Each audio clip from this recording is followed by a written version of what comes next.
తెలంగాణలోని 3 ఎమ్మెల్సీ సీట్లను గెలవాలనే లక్ష్యంతో విస్తృతంగా ప్రచారం చేస్తున్న బీజేపీ నేతలు తమ ఎన్నికల వ్యూహాలకు మరింత పదును పెడుతున్నారు. అగ్రనేతలంతా జిల్లాల వారీగా పర్యటనలు చేస్తున్నారు. ఇప్పుడు ఈ ప్రచారానికి మరింత మెరుగులు దిద్దేందుకు బీజేపీ జాతీయ నాయకుడు తెలంగాణ పార్టీ ఇన్ఛార్జ్ సునీల్ బన్సల్ కూడా ఫీల్డ్లోకి ఎంట్రీ ఇస్తున్నారు. ఈ 2 రోజుల పాటు పార్టీ నేతలతో కీలక సమావేశాలు నిర్వహించబోతున్నారు సునీల్ బన్సల్.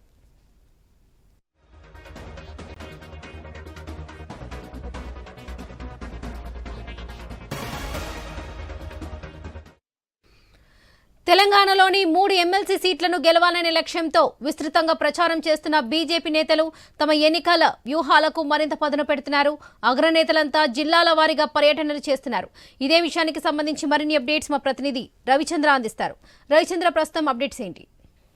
వరలక్ష్మి, సునీల్ బన్సాలి రాష్ట్ర ఇన్ఛార్జ్ సునీల్ బన్సాలి కూడా రంగంలోకి దిగారని చెప్పుకోవచ్చు. అయితే బీజేపీ 3 ఎమ్మెల్సీ స్థానాలు తెలంగాణలో 3 ఎమ్మెల్సీ స్థానాలకు ఎన్నికలు జరుగుతున్నాయి. అందులో 2 టీచర్ ఎమ్మెల్సీ, 1 గ్రాడ్యుయేట్ ఎమ్మెల్సీ. ఒక విధంగా చెప్పాలంటే ఒక ఉమ్మడి హైదరాబాద్ కావచ్చు, ఉమ్మడి రంగారెడ్డి, ఉమ్మడి మహబూబ్ నగర్ మినహా మిగతా అన్ని జిల్లాల్లో కూడా ఎన్నికలు జరుగుతున్నాయి. అంటే 70% జిల్లాల్లో ఎమ్మెల్సీ ఎన్నికలు జరుగుతున్నాయి. దీంతో ఎన్నికల హడావుడి కొనసాగుతుంది. అయితే ఇప్పుడు ఉన్నటువంటి ఈ 3 ఎమ్మెల్సీ స్థానాల్లో ఎక్కువగా పోటీ మాత్రం కాంగ్రెస్ వర్సెస్ బీజేపీ అన్నట్టు ఉంది.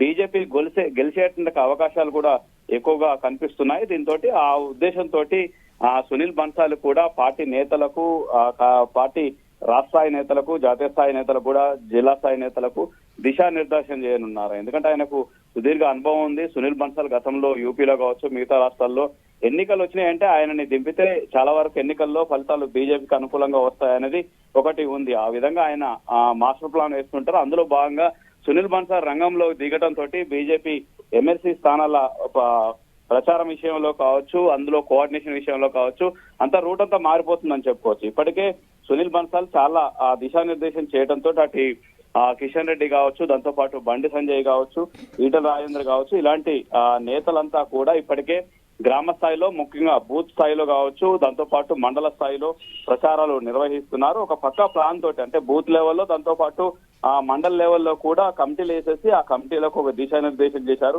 ఈ విధంగా ఎట్టి పరిస్థితుల్లో గెలవాలంటూ కూడా నిర్దేశం చేశారని చెప్పుకోవచ్చు. అందులో భాగంగానే రీసెంట్లీ ఈ మధ్య కాలంలోనే బండి సంజయ్ కూడా అదే అంశాన్ని చెప్పుకొచ్చారు. కాంగ్రెస్ నేతలకు సవాల్ కూడా విసిరారు.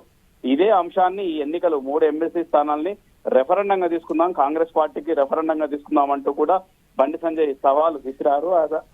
ఆయన సవాల్ని కాంగ్రెస్ పార్టీలో ఎవరు ఆయన సవాల్ని స్వీకరించినప్పటికీ కూడా బీజేపీ గెలుస్తుందని ఆ విధంగా ధీమా వ్యక్తం చేయడానికి బండి సంజయ్ ఆ విధంగా సవాల్ విసిరారని చెప్పుకోవచ్చు.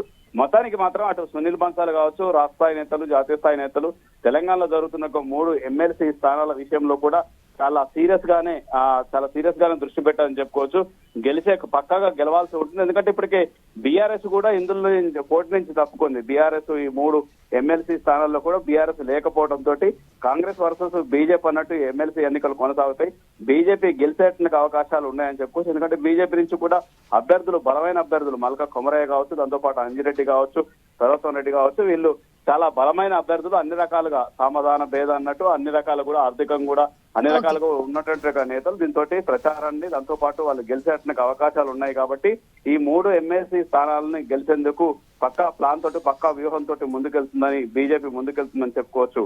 Varalakshmi. Right Ravichandra, thank you.